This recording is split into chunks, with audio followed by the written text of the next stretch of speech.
Deputies of the Month. Deputy Josh Chamberlain was dispatched to a wooded area in Grant in reference to an off-road vehicle crash site that was located deep in the woods.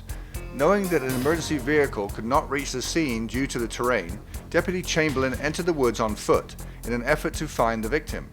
After several minutes, he was able to locate the crash site after observing the headlights of the overturned vehicle. Deputy Chamberlain observed that the victim's left arm was maimed to the point of near amputation. Deputy Chamberlain immediately applied a tourniquet to the victim's injured arm to stop the bleeding and placed him in the back of a modified off-road Jeep that was at the scene.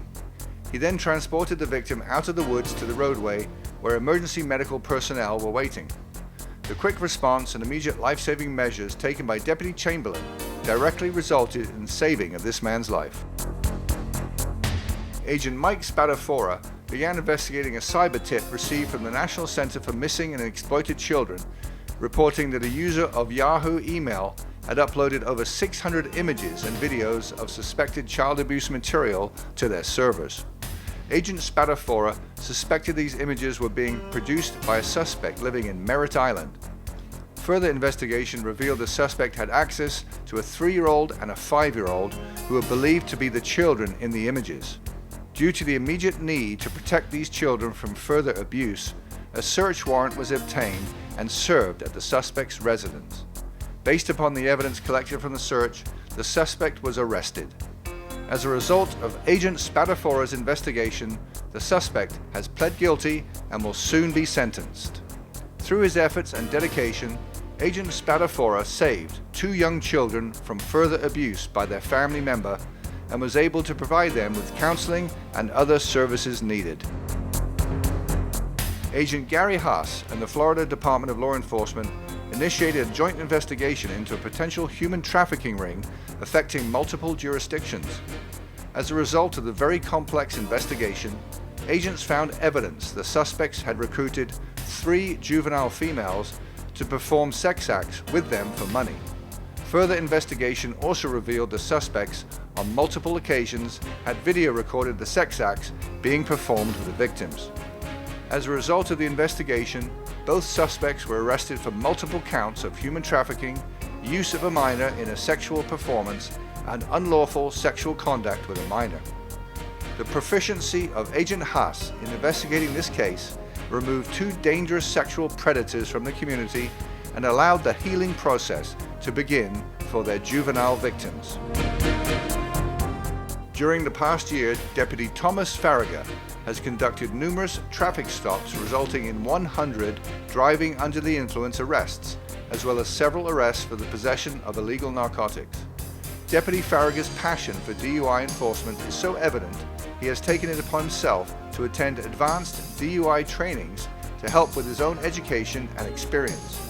The State Attorney's Office is also recommending Deputy Farragut to submit his application to the Drug Recognition Expert School, which requires State Attorney's Office approval. Currently, there are no drug recognition experts employed within the Brevard County Sheriff's Office. Because of his actions, over 100 impaired and potentially dangerous drivers were apprehended and removed from the streets of Brevard County. The last time a BCSO deputy has completed 100 driving under the influence arrests within a single year was in 2017. East Precinct deputies responded to a residence in Merritt Island in reference to a mailbox that had been blown up with an improvised explosive device. Agent Dan McGill was contacted and began an investigation into the incident. He learned the victim had just moved into the residence 48 hours prior and the landscaper for the property was owed money by the prior tenant. Agent McGill obtained residential video surveillance which showed a black sport utility vehicle driven by a white male with a beard exit the truck at the neighbor's residence. Agent McGill was able to identify the owner of the SUV, who was on felony probation. Throughout the night and into the early morning hours, Agent McGill developed probable cause and drafted an arrest warrant for the suspect and a search warrant for his residence. Later that morning, during the execution of the search warrant, the suspect was located and arrested. Agent McGill's efforts led to the arrest of the suspect and the recovery of evidence to substantiate the initial crime, as well as the recovery of additional improvised explosive devices. Deputy Sean Mays responded to the area of Villa Salerno Court, Mare Island, in reference to a report that 2 female juveniles had been struck by lightning. As Deputy Mays approached the girls, he observed one was responsive and gasping, "Help me." The other juvenile's face was blue in color, and she had blood around her mouth. Deputy Mays immediately assessed the unresponsive juvenile and found she had no pulse and was not breathing. Deputy Mays retrieved an AED from his patrol vehicle and returned to the victim to render aid. Deputy Mays then initiated CPR until he observed the lips of the victim begin to move. Upon the arrival of Brevard County Fire Rescue, the victims were transported to an area hospital for medical treatment. The swift response and life-saving measures employed by Deputy Mays were essential in preserving the life of the juvenile female initially found to be unresponsive at the scene. East Precinct deputies responded to an apartment complex in Mare Island in reference to a frantic call to 911 about a male that was actively hanging himself while the caller was on the phone. Based on previous calls, dispatch was able to direct deputies to the location where the incident was occurring in the large apartment complex. Deputy Joe Batch responded to the location and quickly located the residence in the complex.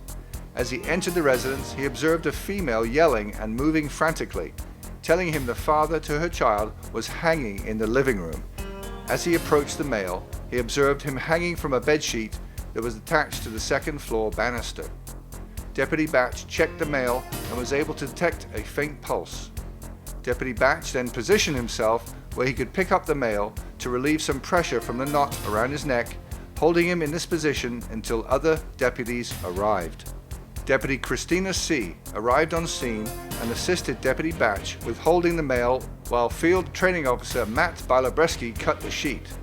They lowered the male down to the floor where he started to breathe but was still unconscious. Brevard County Fire Rescue arrived and transported the male to an area hospital where he eventually made a complete recovery. There is no doubt that the actions of Deputy Batch, Deputy C, and FTO Bilabreski directly attributed to the successful outcome and preservation of life.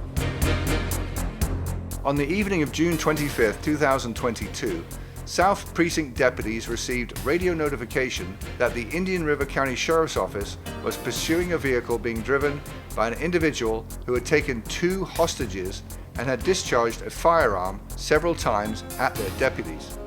Several Brevard County deputies responded to the area to assist in apprehending the suspect and rescuing the hostages. The suspect's vehicle ultimately came to a stop in the area of Foley Lane in Grant, Valcaria. Lieutenant Brandon Gish, Corporal Jose Santos, K-9 Deputy Andrew Johnson, K-9 Deputy Josh Hardy, and Deputy Kirby Gobelai arrived on scene, becoming involved in the standoff that ensued. After a brief time of failed negotiations, the suspect emerged from the vehicle with one of the hostages being held closely to his body with a firearm pushed against the female hostage's head. The suspect was able to retreat with the hostage into the woodline under the cover of darkness.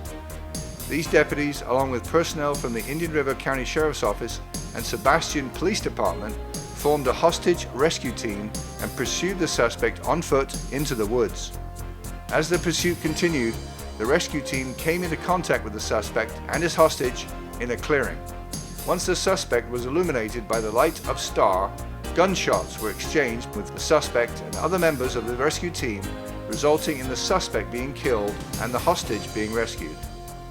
Deputy Gobelai immediately began to render medical aid to the rescued hostage, who was relatively unharmed, and escorted her away from the scene to safety. Throughout the entirety of this incident, in spite of being fired upon and having limited to no visibility in the darkness, these deputy sheriffs displayed a calm and collected demeanor which directly contributed to the success of the rescue mission described. Because of their resolve, bravery, and fearlessness, there was no further injury or loss of life to the hostages. While serving in the Brevard County Sheriff's Office Special Victims Unit as an investigative agent, Sergeant Corey Jackson was assigned an investigation in which Department of Children and Families alleged that an adult male suspect engaged in sexual intercourse with a 14-year-old female. Sergeant Jackson's investigation revealed the suspect met the victim and established an online relationship with the intent to groom her for future sexual encounters. On one occasion, the victim agreed to meet the male at a local park. The male lured the victim into his van and drove her to an abandoned warehouse. While at the warehouse, the male provided the victim with drugs and engaged in sexual relations with her throughout the night, during which he photographed and video recorded the sessions. During the course of the 22-month investigation, Sergeant Jackson drafted and served multiple search warrants and conducted multiple interviews to ensure he could obtain as much evidence as possible to prove the multiple sexual attacks of the 14-year-old victim. Sergeant Jackson ultimately presented his case to the state attorney's office to ensure the suspect would not be free to victimize any other children in the future. Deputy Andrew Shona, Field Training Officer Christian Potacarrero, and Deputy Tyler Conway responded to an accident where a golf cart had crashed into a canal. Dispatch further advised an elderly female was trapped underwater under the golf cart and an elderly male was trying to get her out. FTO Potacarrero was first to arrive on scene and was directed to the canal filled with water and steep sides, making ascent or descent into the canal very difficult. FTO Potacarrero noticed an elderly male sitting in the water with water rising to the level of his upper chest and an elderly female submerged, face down in the water at the front of the golf cart. FTO Potacarrero did not hesitate and descended into the canal to render aid. FTO Potacarrero approached the elderly female and quickly discovered her right shoulder was pinned under the golf cart and her right arm was stuck underneath the floorboard area. FTO Potacarrero lifted the front end of the golf cart high enough to free the elderly female's shoulder and arm. After freeing her, FTO Potacarrero rolled the female over and observed her eyes were open, but she was not breathing and did not have a pulse. At this time, Deputy Shona arrived on scene and descended into the canal without hesitation and immediately assisted FTO Potacarrero in moving the female to the bank of the canal. Once on the bank, they began life-saving measures by performing CPR. Deputy Conway soon arrived on scene, assisting Deputy Shona and FTO Potacarrero in moving the elderly female up the steep embankment until the arrival of Brevard County Fire Rescue, who assumed the life-saving measures on the elderly female. As this was occurring, Deputy Shona descended back into the canal to assist the elderly male who was still in the water. Deputy Shona discovered the elderly male was injured and did not have the strength to ascend out of the steep canal. Deputy Shona held the male up until FTO Potacarrero and a medic with BCFR assisted him in lifting the elderly male out of the water, carrying him up the steep embankment to safety. FTO Potacarrero, Deputy Shona, and Deputy Conway displayed outstanding abilities by effectively working together as a team to assist in providing life-saving measures for the two elderly citizens by removing them from harm's way where they could receive proper medical treatment.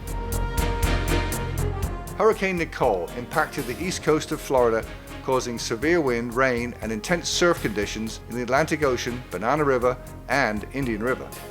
During the height of the storm, the communications center received a call from a male who advised that his sailboat had broken free from its mooring and was now beginning to fill with water. Hearing the call for assistance, Chief Pilot John Coppola and aviation mechanic Mike Ryle responded to the area with an inflatable Zodiac boat. After arriving in the area, Chief Pilot Coppola and Mechanic Ryle launched the inflatable boat and battled the rough conditions while making their way to the sailboat. Once at the sailboat, they were able to safely bring the man on board and return to the shoreline while continuing to battle the rough conditions.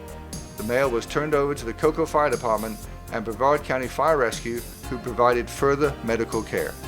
During this event, Chief Pilot Coppola and Mechanic Ryle placed their own safety in danger in order to conduct the water rescue. Their efforts most likely saved the life of this boater during a natural disaster. Agent Kyle Pemberton initiated an investigation into a major drug trafficking organization that would span 6 months. Based on his investigative efforts, the Drug Enforcement Administration adopted the case federally. The case was brought before a federal grand jury, where an indictment was issued for multiple federal charges, related to the distribution of dangerous narcotics. Immediately following the indictment, the Brevard County Sheriff's Office Special Weapons and Tactics Team executed the federal search warrant at the suspect's residence.